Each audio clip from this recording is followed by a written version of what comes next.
गांवों की मिट्टी में एक अलग ही बात होती है। वहां के बच्चे भी छोटे कद में बड़े सोच वाले होते हैं। ऐसी ही कहानी है 8 साल के एक छोटे लड़के डुग्गू की। अध्याय 1। डुग्गू का संसार। डुग्गू एक छोटे से गांव अंबापुर में रहता था। उसका घर मिट्टी और खपरेल का बना हुआ था।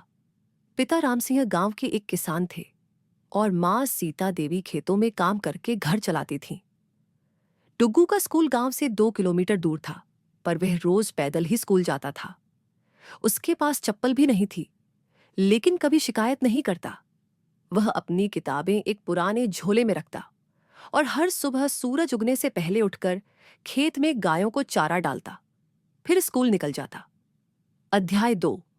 शिक्षक की नजर में डुग्गू को पढ़ाई से बहुत लगाव था। उसके गणित के सवाल हमेशा सही होते थे और हिंदी में तो वह छोटी छोटी कविताएं भी बना लेता था। एक दिन स्कूल के मास्टर जी श्री वर्मा ने पूरी कक्षा में पूछा, बच्चों, बड़े होकर तुम क्या बनना चाहते हो? किसी ने कहा डॉक्टर, किसी ने कहा इंजीनियर।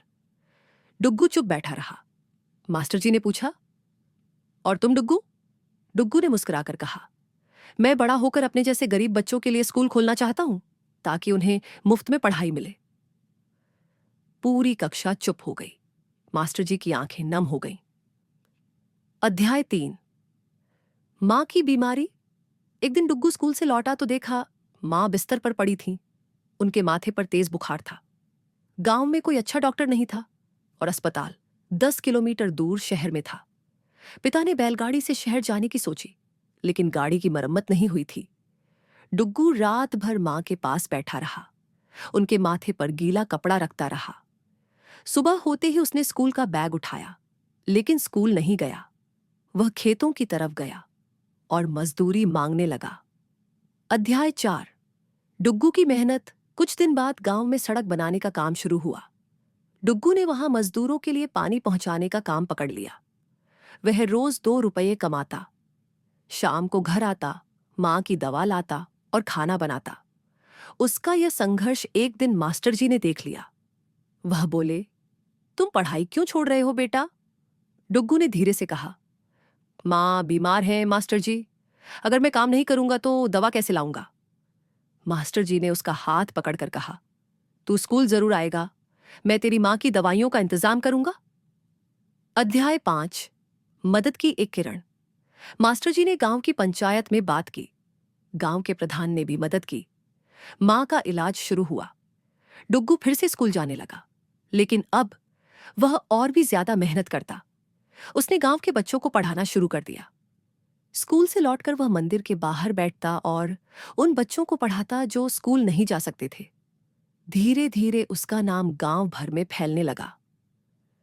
डुग्गू मास्टर। अध्याय 6। परीक्षा की घड़ी। एक दिन की बात है। स्कूल में जिला स्तरीय परीक्षा की घोषणा हुई। जो बच्चा इसमें टॉप करता, उसे शहर में पढ़ाई के लिए छात्रवृत्ति मिलती। डुग्गू दिन रात पढ़ाई में जुट गया। उसने अपने झोपड़े में एक कोना बनाया, जहां वह मिट्टी के दिए की रोशनी में किताबें पढ़ता। परीक्षा हुई। परिणाम आया। डुग्गू ने पहला स्थान पाया। पूरे गांव में ढोल बजा। लोग मिठाइयां लेकर उसके घर आए। सरकार ने उसके लिए शहर में स्कॉलरशिप की व्यवस्था कर दी। अध्याय 7। शहर की ओर। शहर की जिंदगी अलग थी। यहां न खेत थे, न गायें, न वो मिट्टी की खुशबू। पर डुग्गू ने कभी हार नहीं मानी। वह सबसे पहले क्लास आता और सबसे आखिर में जाता। शहर में कुछ बच्चे उसका मजाक उड़ाते थे, गांव वाला गंवार। लेकिन डुग्गू कभी जवाब नहीं देता। एक दिन एक लड़के ने उसका झोला खींचकर फेंक दिया। डुग्गू ने झोला उठाया और बस इतना बोला, मैं पढ़ने आया हूं, लड़ाई करने नहीं। उसके शांत स्वभाव और तेज दिमाग ने धीरे धीरे सभी का दिल जीत लिया। अध्याय 8। सपना साकार। सालों की मेहनत के बाद डुग्गू ने आईएएस की परीक्षा में टॉप किया। वह वापस अंबापुर लौटा। अब वह डुग्गू शर्मा जिलाधिकारी था।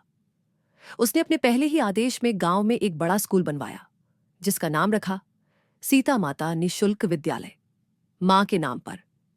वहां अब गरीब बच्चे मुफ्त में पढ़ते, किताबें और भोजन सब कुछ मिलता। अध्याय 9। गांव का डुग्गू, देश की शान। धीरे धीरे डुग्गू ने शिक्षा, स्वच्छता और स्वास्थ्य पर काम किया। उसका गांव आदर्श गांव बना दिया गया। टीवी चैनलों पर उसका नाम आया, न्यूज़पेपर में छपा। एक गरीब किसान का बेटा, अब पूरे राज्य का आदर्श। समापन एक बार एक रिपोर्टर ने डुग्गू से पूछा, आप इतने ऊंचे पद पर पहुंच गए, क्या कभी बचपन की याद आती है?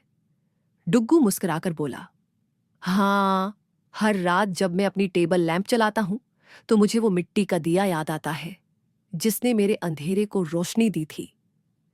सीख, हालात चाहे जैसे भी हों, मेहनत और ईमानदारी कभी व्यर्थ नहीं जाती। सपने बड़े हों या छोटे, उन्हें साकार करने की हिम्मत होनी चाहिए। एक डुग्गू खुद भी चलता है और दूसरों को भी रोशनी देता है।